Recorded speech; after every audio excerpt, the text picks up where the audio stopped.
We are getting closer to our goal of 20 minutes of work. Today we're going to work for 14 minutes. 7 sets of swings, 7 sets of the flow. During the sets of the swings, we're going to do 5 repetitions of the kettlebell swings. During the sets of the flow, we're going to do 3 repetitions of the flow. Still, once we get to 20 minutes, we're going to change that number to make it more intense for us at the 20-minute mark. I hope you're doing well. It's the 3rd day of training. It's the 5th day of the program. And I'm just going to say, let's get started. Swing, row, clean, press, squat, 1, deadlift, row, clean, press, squat makes 2, deadlift, row, clean, press, squat makes 3. Remember, with the squat, you're using the full range of motion of your knees.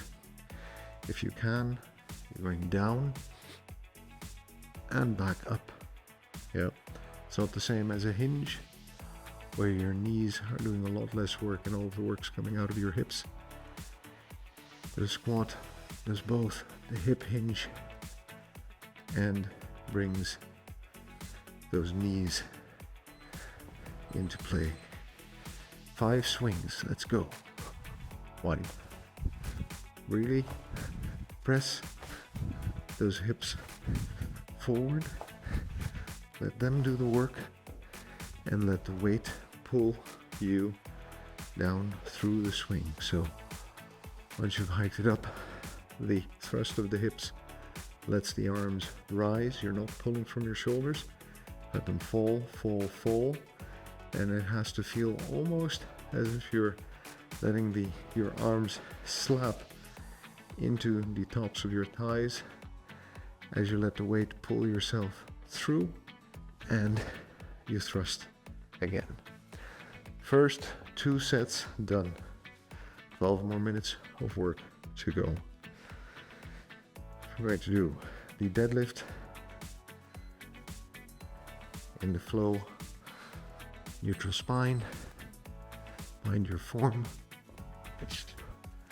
press, squat, and deadlift, row, clean, press, squat, deadlift, row, clean, press, squat, 3 times, go. Again, this is not about speed at the moment. Right now, it's all about technique. That's what we're interested in. That's what we're working on. That's what we're going to keep working on. We're 3 minutes in, going into the 4th minute. And these breaks might seem like a long time, but if you follow any of my live streams where you see that I do 20 or 30 minutes of heavier work, you'll find that in every minute on the minute schedule actually can become quite intense. And once we get to 5 repetitions of the flow and 10 swings, we will have that conversation again about how necessary these breaks are. And even if you get any breaks, sometimes on an every minute on the minute. That was 4 minutes, by the way, so we're going back to the 3rd set of flows. But sometimes in an every minute on the minute schedule, I don't even get time for a break. And then it becomes really hard. Also means I'm probably not as strong or as fit as I thought I was. Deadlift, row, clean, press, squat. Deadlift, row, clean, press, squat. 3rd time. Deadlift, row, clean, press, squat. and put it down.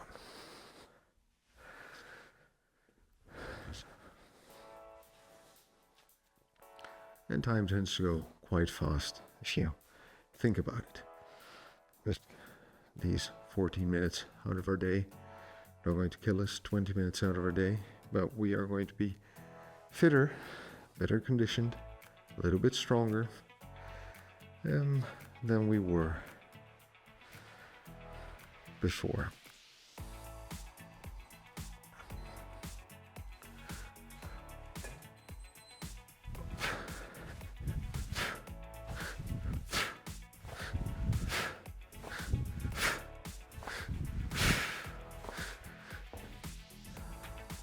There you go.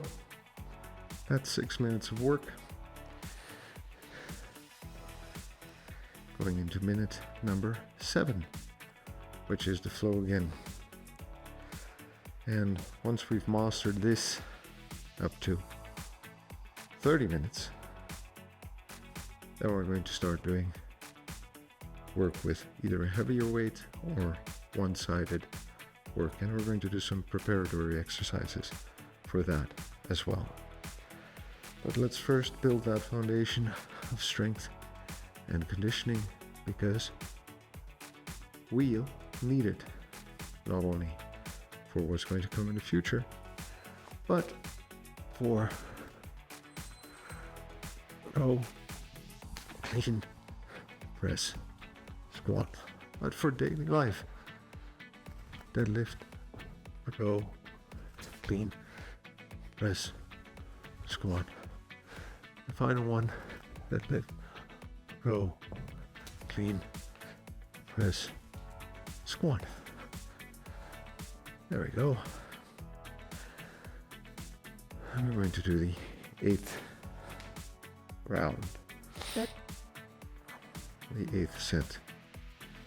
So anyway, I'm building this up over time, and I know it can feel like a bit of a grind, which is why I have the flow in there together with the swings. But you could just as easily do 20 minutes, just kettlebell swings with a heavy kettlebell, 10 repetitions. By the 3rd or 4th set, you're going to be sweating. It's a good workout.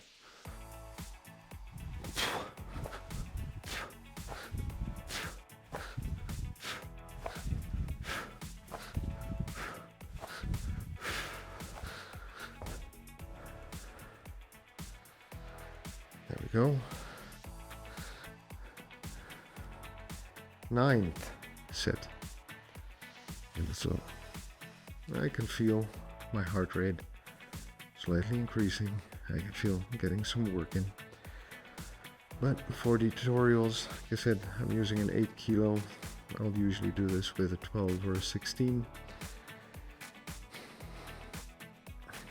But it is important to start with a lightweight to work our way up to the next weight, because that's how we know we're getting stronger and more conditioned.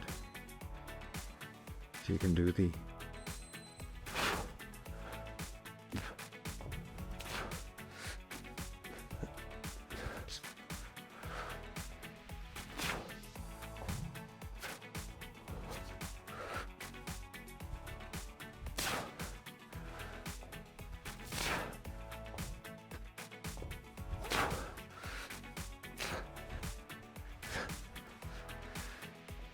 you can do the same time frame with a heavier weight.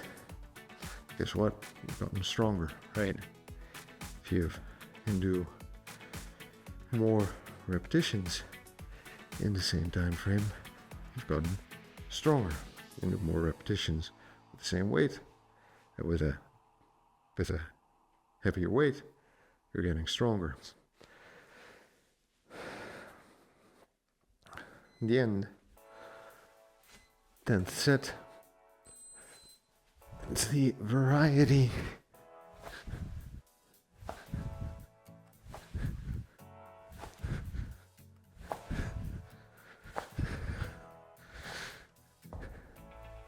It's the variety that makes it worthwhile. So if you're doing purely kettlebells, at least do this work up until we get to 20 minutes of work. It's a good 2-week introduction to kettlebelling before we start adding other stuff, going for basic goblet squats, hand-to-hand swings, halos, those kinds of things. You can start doing that once you can put in 20 minutes of work, no problem.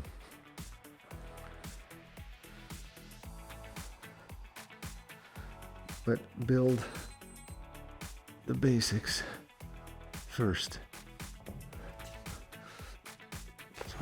And this flow has all of the basic movements two-handed, so that's also slightly easier on your body before we start doing things unilaterally, working on the weaknesses on one side or the other. And that means we're now coming up on 12 minutes, so we're almost done. And by the way, getting stronger and more conditioned doesn't mean you have to sweat it all out or feel a super burn. It just means you have to put in enough work to challenge your body. That'll force it to adapt to the challenge.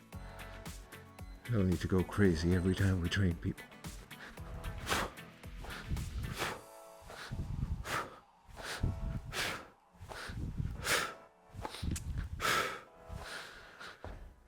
For the swing, remember, it's an explosive movement. Bam, at the top. We're in a plank here, and then the weight carries us down into the next hinge. And even with a lightweight, you can feel that. You can get a lot of work done with an 8 kilo kettlebell if you work hard enough, if you know what you're doing. The final 2 sets. I hope you're ready. Here we go.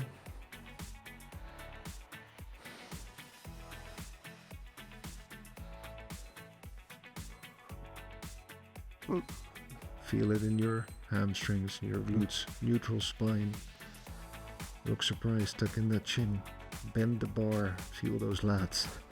Deadlift. Row. Clean. Press. Squat. Set it down. Deadlift. Row. Clean. Press. Squat. Set it down. Deadlift. Row. Clean. Press. Squat. Set it down. And going on to the final sets of swings.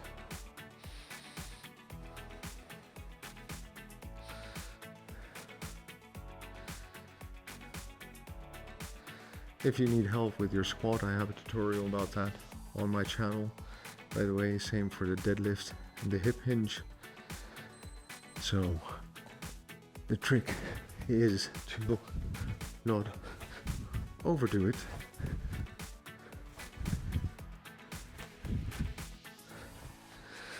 But to give your body time to adapt to what it is you're doing. And that's 14 minutes. And we are done, my friend. Now at the end of this minute, I'm going to show you 2 more exercises that you might just want to do to help you out a little bit with mobility. And it's nice to add little things. You can do these on the day of the training. You can do them afterwards. It's always good to do a little bit of a dynamic warm-up, so some squats, some lunges, some push-ups, and maybe go through the flow once. But at the end of the training, it can be nice to just sit down in a deep squat, and let me show you the side view just for a minute. And sometimes it's nice to be rolling around. And what this does is, first of all, this will help you with the depth of your squat. Second of all, it'll help with your ankle mobility, which also helps with the depth of your squat. If you can't get this low, by the way, don't be bothered by it. Just sit for a bit, as low as you can. Don't overdo it. If anything hurts, stop. Remember, we're doing this because we've been to the doctor. They've told us that we can exercise. We've seen a physiotherapist who's tested our body and who knows what our limitations are and has explained those to us. The second one is a kettlebell halo. Now, halo is very simple. You bring it up to the side of your head, back, touching the nape of your neck, and back around. Yeah. And we always do it one-sided when we're learning it. Past the ear, nape of the neck, around, and up, back to the front. From the sideways view, more or less 90 degrees, nice resting position. Here is I'm going to take a big sip of this huge cup, and I'm going to bring my opposite hand up to the ear facing the camera, so more or less steering the kettlebell in your direction, past this ear, bringing it back and around. So you can do that on every side. We've done 3 on this side, 4 on this side, 5 past my left ear, and really bring it around. And then we can steer it the other direction. So now I'm taking my left hand and bringing it over to my right ear. And it's okay if the kettlebell touches the back of my shoulders, because that's where I want it to be. I don't want it to be swinging around my head. I want it nice and close to, and I'm just steering it around the top. Don't overdo it at first. 3 to 5 repetitions is more than enough. And it's a nice addition to the end of the workout. That was 14 minutes of work. Next time we're going to go for 16 minutes. Thanks for dropping by, friends. Like I always say, I work out because I want to have an adventurous, self-sufficient, active, healthy life, hopefully well into my hundreds. And this is not about the way I look, it's about the way I feel. So I also try to understand that I'm good just the way I am. I've got to love myself before I can move on. And the only way to get anything done is by showing up and doing the work. So like, subscribe, and I'll see you in my next video.